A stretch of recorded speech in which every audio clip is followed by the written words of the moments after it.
Hey guys, Tennessee Jim here, and guess what I'm doing today? Hadn't done this in a little bit. I'm coin roll hunting a box of circulated nickels. Now I haven't gone through them to check the ends yet. I'll do that, and then I'll start off. I'll do 10 rows, show you what I found, and I'll do 10 more rows, show you what I found until the box is empty, and then we'll go through and show you what I found and what they are and what they mean, and see if maybe I can fill some more spots up in my books. All right, so just stand by and I'll get ready here and do some coin roll hunting of a box of nickels. Please stand by. Okay guys, here we go. We're going to get started. Now, I'm going to get me a tripod and I can set my camera on. That way you can free up a hand, because right now I'm using one hand to hold the phone, so I can't open a roll while I'm holding the phone. So I'm going to get me a little tripod to set my phone on, so I can sit here and do what I need to do here. So until then, you're going to have to bear with me. So stand by and I will get these things opened. Alright, out of the first 10 rolls, the first one I got is a 1939 Philly, second year of the Jefferson nickel. So, and it's not too bad a shape, but it's a 1939. And I got a 1952 Philly, and I got a 1953 Denver. I want to show you something. This is a 2005. I want you to look. This thing looks like almost like a proof. It's, and on the back side it's just as nice in comparison to this. So if I can hold them both together, look at the one on the right, how much different it is. It's kind of hard to see in this camera, but it's so much better. All right, still got that many more to go. Those are going back to the bank, and these are going in my book or in savings. Alright, stand by. Alright, on my next 10 rolls, I got a 1940, come on, focus. Yeah, it's not going to. Anyway, 1940 Philadelphia, a 1949 Denver, a 54 Denver, 55 Denver, and a 1989 Canadian, let me get here, Canadian nickel, and it's got the lovely Queen Elizabeth on there. So that's that 10. Now to the next 10, and then there's the ones that's going back. All right, so stand by. Okay, on these next 10 rows, I got 2 out of there. I got a 1941 Philly and a 1947 Denver. Only 2 out of those 10 rows. So I've got 20 more rows to go. That's what's going to the bank. And that's going in my collection. And that's that. Alright, I'll be back in just a minute.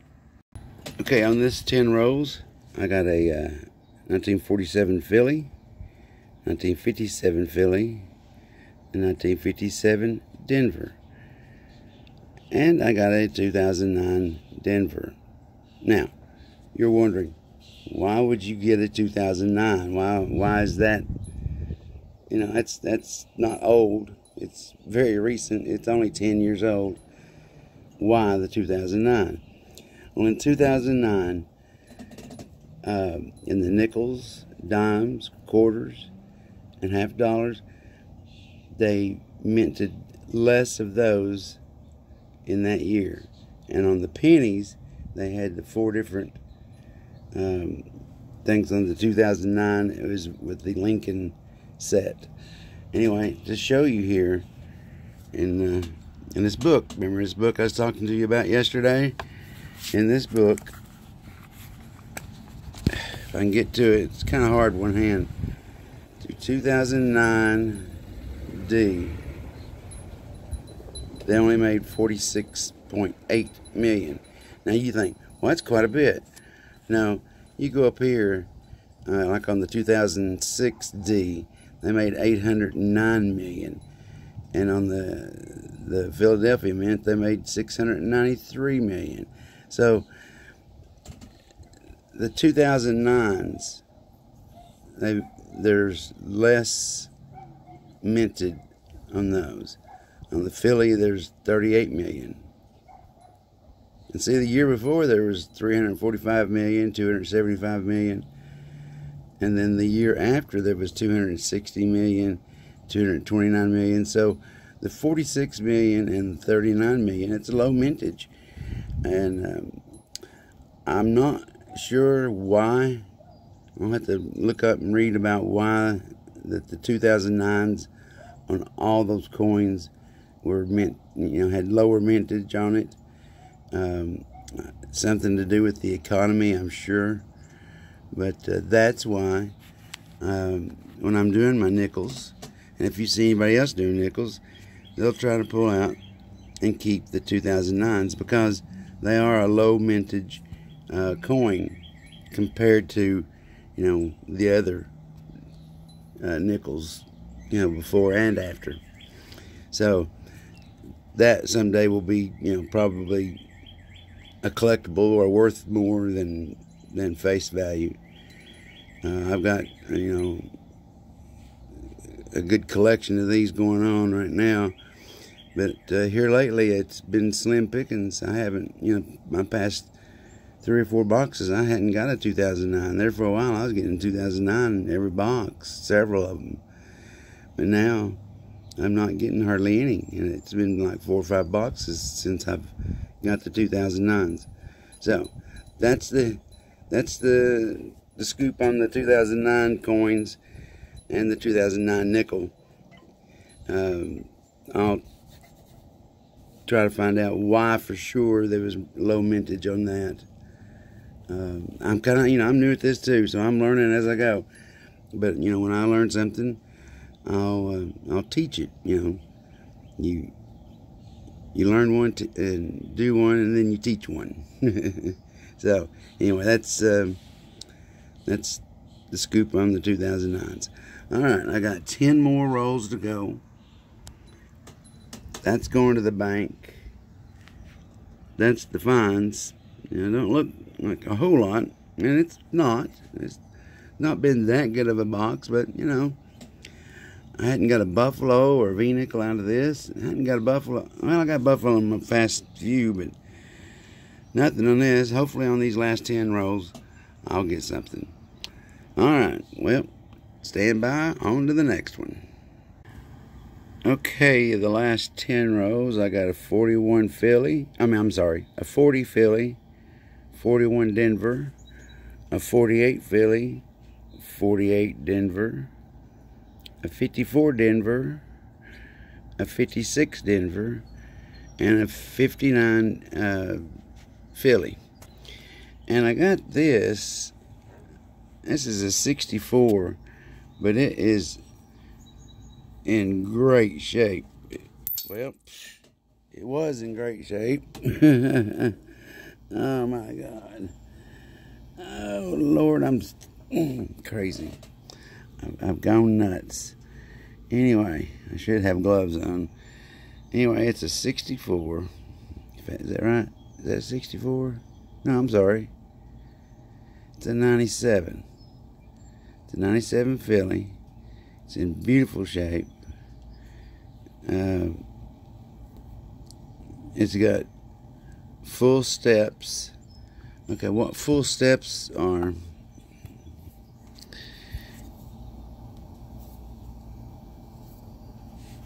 If I can get this thing to focus.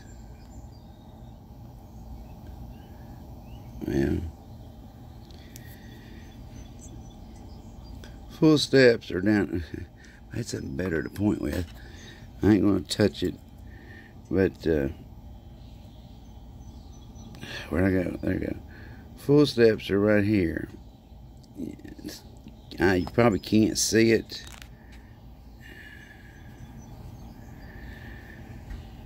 It's the steps. Monticello. Anyway, there's like 7 steps lines that goes across, and that's it's called full steps. I don't know if I'll keep this or not. It's, you know, it's not that old. It's only 12 years old, I think. Yeah, it's a 97. But I mean, that thing is in excellent shape. I don't know. I'll have to figure out what I'm going to do, if I'm going to keep it or not. There you can see the steps going across, but it's full steps. I hang on to it. Maybe one day it'll be good, worth something. But anyway, that's what I've got so far. I mean, that's all there was. So that's going back to the bank, and that's going back to the bank, and all that's mine. I'm going to get together and show you everything I got, and we'll go from there. So stand by. Okay, here it is for the big roundup. That's everything that I've got. Okay, start here. I got a 1939, if it will focus. There we go, a 39, 2 1940s, 2 41s, 2 47s, 2 48s, 149, 152, 153, 2 54s, and 155, 56, 2 57s, and 159. Down here, I've got a nice looking 97. It's got full steps. I may keep that. I've got a 2009. Remember me talking about that. Here I've got this beautiful 2005. It's in incredible shape, and a Canadian nickel. So I'll go through some of this stuff here in just 1 minute. Okay, like I said, this 1939 is the second year of the Jefferson nickels. So that's the second year, and then moving on up through the 40s.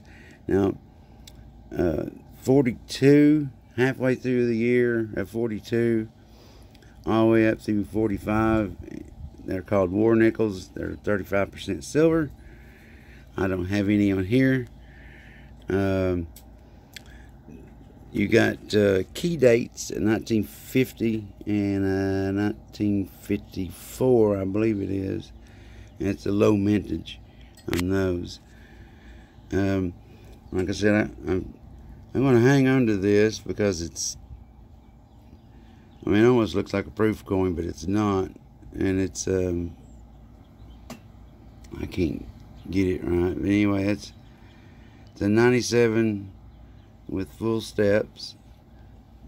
And, of course, the 2009, the lower mintage on that. This one is another one that was like a proof coin.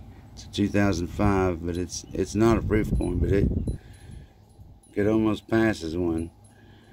And then the good old Canadian nickel. But I'm